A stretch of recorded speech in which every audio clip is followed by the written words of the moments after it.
Hi, today I'm going to talk about how to learn a language. Okay, there are a lot of people trying to learn languages, and there are a lot of people who are successful at learning languages. And the thing that I see in my students is that the successful ones all practice some similar things. And so I want to talk about.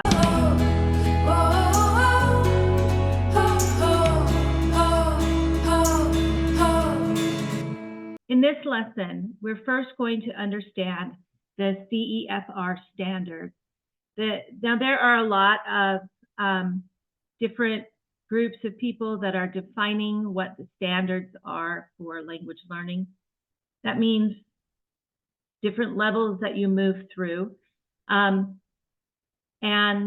we'll talk about the ones I'm choosing are the Common European Framework, because they seem to be the most ubiquitous. We are also going to ponder our language learning goals, because goals are key in any learning process so that we know how to call ourselves successful. And finally,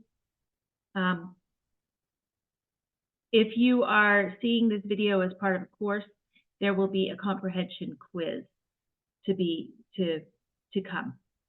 All right, so here we go. The CEFR standards are, they classify them as A1, A2, B1, B2, C1, and C2. Now, I've worked for places that say level 1, 2, 3, 4, 5, 6. I've worked with the Massachusetts, the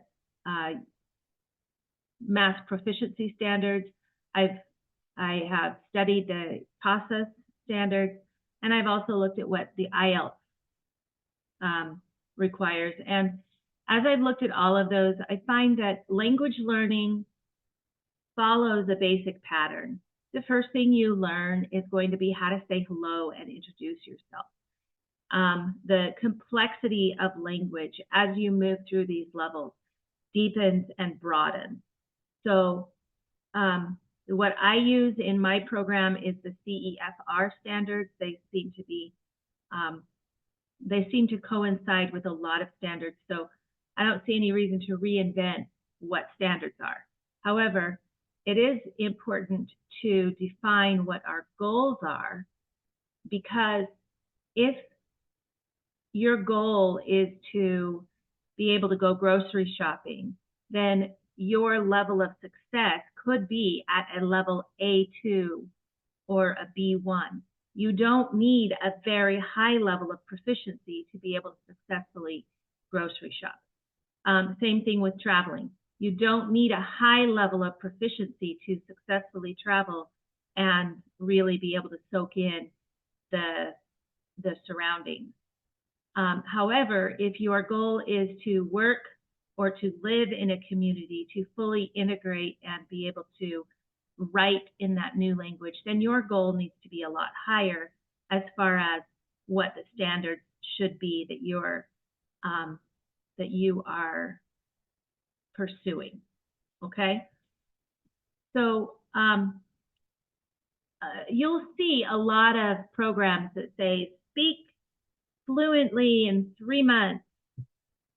And, you know, that's fantastic, but I guarantee that that level of fluency is a very narrow scope.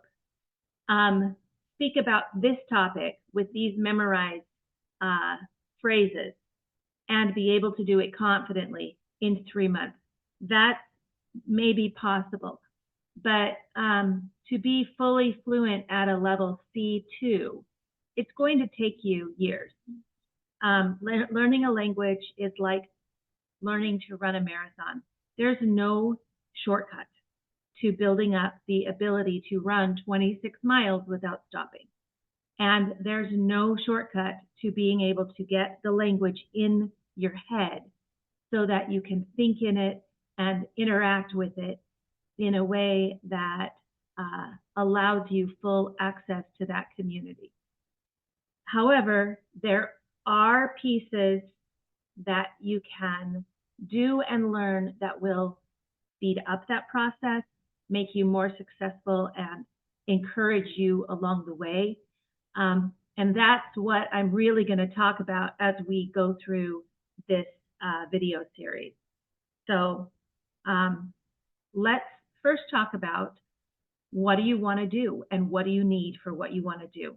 So if you just want to travel, then a B1, maybe a B2 is where you A2. You'd probably be happy with an A2. You probably won't be happy with an A1.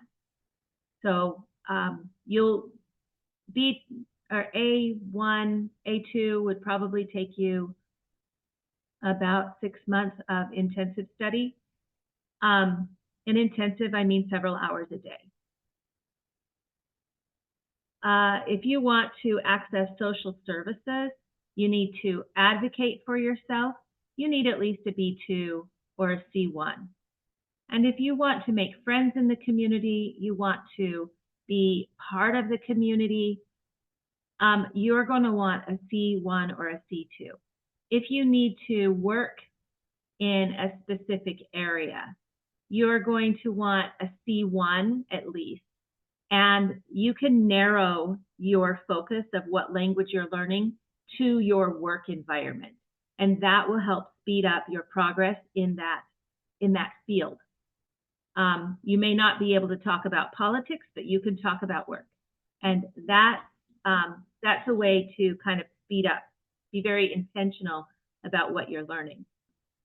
You can enhance your chances of making friends, of opening yourself up to a community by joining clubs, participating in church, going to community events, joining a local gym or volunteer group. Make friends with native speakers of that language. Join a choir. If you like to sing, join a choir. It's a great place to be able to participate and not need to speak really well at the start, but to have an opportunity to learn and grow quickly.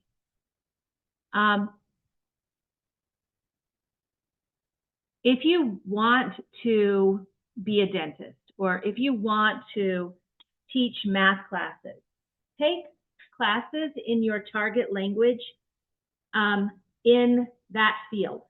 For example, if you were a math teacher in your country and you want to teach math now, but you want to teach it in the new language, go to the local community college or the local college and see if they will let you sit in on those math classes so that you hear the language.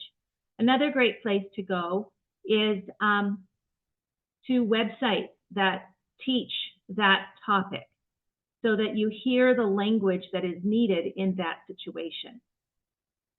And like I said, if you want to fully integrate, it's going to be a high level, but it gets easier as you go. The longer you are here making it work, the easier it becomes.